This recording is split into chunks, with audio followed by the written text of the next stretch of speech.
നമസ്കാരം, തേടേ ന്യൂസിലേക്ക് സ്വാഗതം.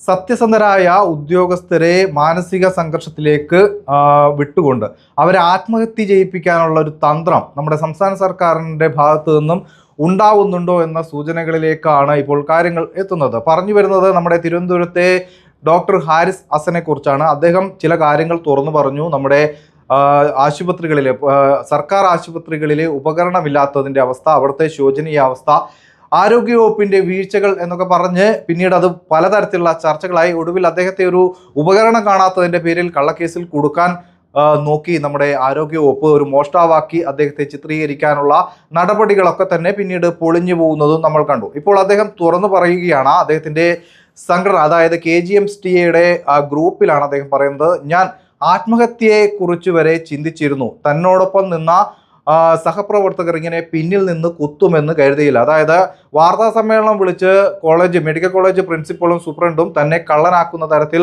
ഇത്തരത്തിൽ വാർത്താ സമ്മേളനം വിളിച്ച് നാട്ടുകാരോട് കാര്യങ്ങൾ പറയുന്ന ഒരു സാഹചര്യം ഞാൻ പ്രതീക്ഷിച്ചിരുന്നില്ല എന്നാണ് അദ്ദേഹം പറയുന്നത്. നേരത്തെ നമുക്കറിയാം, കണ്ണൂരിലെ ADM നവീൻ ബാബുവിൻ്റെ യാത്രയപ്പ് ചടങ്ങിലേക്ക് വലിഞ്ഞു കയറി വന്ന് അവിടുത്തെ കണ്ണൂർ ജില്ലാ പഞ്ചായത്ത് പ്രസിഡന്റ് P. ദിവ്യ ഇത്തരത്തിൽ അധിക്ഷേപം നടത്തി ഇദ്ദേഹം കള്ളനാണ്, അഴിമതിക്കാരനാണ് എന്ന് പറഞ്ഞ് അദ്ദേഹത്തെ അവഹേളിച്ചുകൊണ്ട് അദ്ദേഹത്തിന് വലിയ മാനസിക സംഘർഷം ഉണ്ടാക്കി കൊടുത്തു. ഒടുവിൽ ആ പാവം ആത്മഹത്യ ചെയ്യുന്ന ആ രീതിയിലേക്ക് ഈ ഒരു ഇടതുപക്ഷ നേതാവ് വരുത്തി തീർത്തു. അതേ രീതിയിലായിരുന്നു ഒരുപക്ഷെ ഈ ഹസനും ഉണ്ടാവുക, ഹാരിസ് ഹസനും ആ രീതിയിലേക്ക് മാറുമായിരുന്നു എന്നതാണ് ഇപ്പോൾ നമുക്ക് അദ്ദേഹത്തിന്റെ വാക്കുകളിൽ നിന്ന് തന്നെ മനസ്സിലാക്കാൻ സാധിക്കുന്നത്.